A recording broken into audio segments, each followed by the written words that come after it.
earthquake. ఎర్త్క్వేకా 8.8 magnitude. అంటే ఎంత? No, everyone are safe. ఎవరికి ఏం కాలేదా? ఇంట్రెస్టింగ్.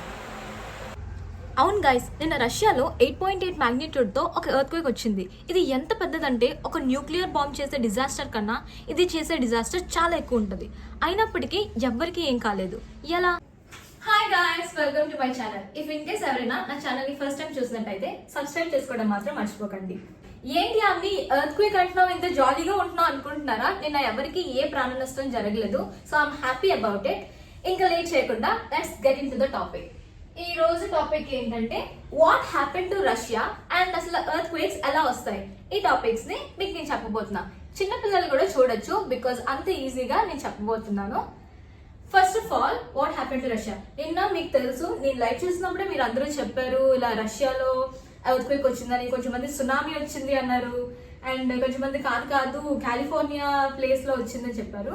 సో మీకు ఈజీగా చెప్పబోతున్నా, నిన్న 8.8 మ్యాగ్నిట్యూడ్ లో రష్యాలో కంచట్కా అనే ప్లేస్ లో ఈ ఎర్త్క్వేక్ అనేది వచ్చింది. అండ్ ఇది ఎంత డేంజరస్ అంటే హిరోషిమా నాగసాకి ఇలాంటి బాంబ్స్ వేసినా అంత ఇంపాక్ట్ ఉండదేమో, అంత డేంజరస్ అనమాట. ఒక న్యూక్లియర్ బాంబ్ కన్నా చాలా చాలా పవర్ఫుల్. బట్ అంత జరిగినా సరే ఎవ్వరికి ఏ ప్రాణ నష్టం జరగలేదు. ఎందుకంటే ఇదంతా సీ అనుకోండి, మొత్తం సీ. ఇది ల్యాండ్, ఈ పైన ల్యాండ్, ఇది మొత్తం అంతా సీ. ఈ ఎర్త్క్వేక్ అనేది ఈ అండర్ వాటర్ లో జరిగింది, ఇక్కడ జరిగింది. బట్ ఇదంతా ఎన్ని కిలోమీటర్స్, ఒక వేల కిలోమీటర్స్ ఉంటాయి కదా, ఒక చాలా కిలోమీటర్స్ ఉంటాయి. సో ఈ కింద నుంచి ఎర్త్క్వేక్ యొక్క ఎనర్జీ అనేది ట్రావెల్ చేసుకుంటూ పైకి వచ్చి అక్కడ మనకి ఇంపాక్ట్ అనిపించింది కదా. అంటే ఇప్పుడు ఇది డేంజరస్ కదా, మీరే చెప్పండి. ఇన్ని కిలోమీటర్స్ అది పైకి వచ్చి ఇంకా కూడా ఎనర్జీ అనేది మనకి కనిపించింది, we can see. So it was that powerful అనమాట. మనకి నార్మల్ గా కానీ చూపిస్తే ఏంటి ఇంత కొంచెం వచ్చింది కదా, ఎందుకు ఓవర్ రియాక్ట్ అయిపోతున్నారు, ఇంతే కదా, ఇక్కడ కొంచెం అయింది కదా, ఇంకా ఎంత పెద్దగా ఏం జరగలేదు. బట్ ఇది చాలా చాలా పెద్దది.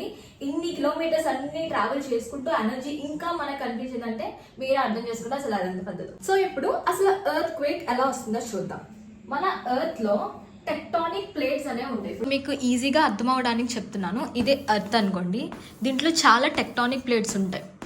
ఇవి ఏం చేస్తుంటే కాన్స్టాంట్గా మూవ్ అవుతూ ఉంటాయి, ఎప్పుడు అలా స్లోగా మూవ్ అవుతూ ఉంటాయి. సో ఇదొక టెక్టానిక్ ప్లేట్ అనుకోండి. ఇది మూవ్ అవుతూ ఉంటుంది, ఇది మూవ్ అవుతూ ఉంటుంది. ఒక్కొక్కసారి ఎప్పుడైనా ఈ రెండు గుద్దుకున్నాయి అనుకోండి, ఈ రెండు గుద్దేసుకున్నాయి, ఇలా గుద్దుకునేటప్పుడు ఇది మూవ్ అవ్వాలి, మళ్ళీ ఇది కూడా మూవ్ అవ్వాలి. సో ఏమవుతుందంటే ఒక టెక్టానిక్ ప్లేట్ దాని కిందకి వెళ్ళిపోతుంది. ఈ టెక్టానిక్ ప్లేట్ కిందకి ఇలా స్లైడ్ అయిపోద్ది. అప్పుడు ఒక ప్రెషర్ క్రియేట్ అవుతుంది కదా, ఇక్కడ ఒక ప్రెషర్ క్రియేట్ అవుతుంది. ఆ క్రియేట్ అయినప్పుడు పుట్టుకొచ్చే ఎనర్జీ వల్లనే ఎర్త్ క్వేక్ వస్తుంది. ఇక్కడ ఉండే ఎనర్జీ అలా పాస్ అవుతూ ఉంటుంది అనమాట. సో దానివల్ల ఎర్త్ క్వేక్స్ అనేవి వస్తాయి. ఏమవుతుందంటే ఇప్పుడు నేను ఇంకొంచెం క్లియర్గా చెప్తాను, వినండి. మొత్తం ఎర్త్ అంతా టెక్టానిక్ ప్లేట్స్ ఉంటాయి. అది ఎప్పుడు మూవ్ అవుతూనే ఉంటాయి అనమాట, అలా మూవ్ అవుతూనే ఉంటాయి. ఇప్పుడు మనం నించున్నాం కానీ ఇంకా ఎర్త్ అలా మూవ్ అవుతూనే ఉంటుంది. ఓకే, మనకి తెలియట్లేదు but it will move. So అలా ఈ టెక్టానిక్ ప్లేట్స్ అనేవి మూవ్ అవుతున్నప్పుడు ఒక్కొక్కసారి ఒకదాంతో ఒకటి గుద్దేసుకుంటాయి. ఇలా గుద్దుకున్నప్పుడు అప్పుడు కూడా మేము మూవ్ అవుతూనే ఉంటాయి. సో ఏం చేస్తుందంటే అక్కడ ప్రెషర్ బిల్డ్ అయ్యి ఒకదాని కిందకి ఒకటి ఇలా వెళ్ళిపోద్ది. దీన్నే సబ్డక్షన్ అంటారు, ఇలా వెళ్ళిపోతుంది. సో అవి ఇలా గుద్దుకున్నప్పుడు ఒక ఎనర్జీ అనేది జనరేట్ అవుతుంది. దానివల్లే ఇంత మ్యాగ్నిట్యూడ్ లో ఎర్త్ క్వేక్ వచ్చింది అని మనకి చెప్తూ ఉంటారు కదా, దానివల్ల ఎర్త్ క్వేక్స్ అనేవి వస్తాయి. ఇక్కడ జరిగింది కూడా సేమ్, కాకపోతే ఇది అండర్ సీలో జరిగింది, చాలా సముద్రం అడుగు భాగంలో ఎక్కడో జరిగింది. ఎంత ఎంత పెద్ద అంటే చెప్తున్నా కదా, అప్పటికి కూడా రష్యా, జపాన్ అండ్ కాలిఫోర్నియా ఆ మూడిటిని ఎఫెక్ట్ చేసింది. ఎంత డీప్ లో అయినా సరే ఆ మూడిటిని ఎఫెక్ట్ చేసింది. బట్ ఇదే కనుక ఒక సిటీ ఏరియాలో, ఒక ముంబై కానీ ఏదైనా ఒక సిటీ ఏరియాలో జరిగితే మోస్ట్లీ చాలా మంది చనిపోతారు అండ్ చాలా ఎక్కువ పెద్ద డిజాస్టర్, ఇంకా హిస్టరీలో నిలిచిపోయినంత డిజాస్టర్ అవుతుంది.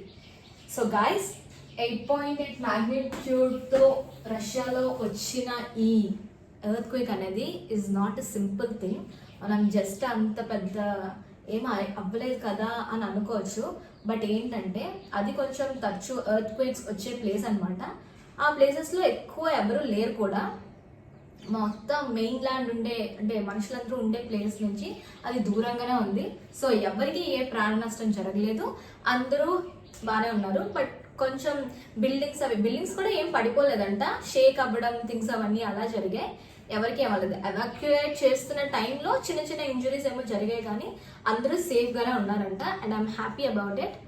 సో ఎర్త్క్వేక్ జరిగే ప్లేసెస్లో అంతమంది మనుషులు లేకపోవడం, అక్కడ ఎర్త్క్వేక్ వస్తాయని తెలిసి అలాంటి ఇన్ఫ్రాస్ట్రక్చర్తోనే ఉన్న బిల్డింగ్స్ అయినా కట్టడం, దీనివల్ల అంత పెద్ద డ్యామేజ్ ఏమీ మనకు కనిపించలేదు. అండ్ అందరూ సేఫ్గానే ఉన్నారు.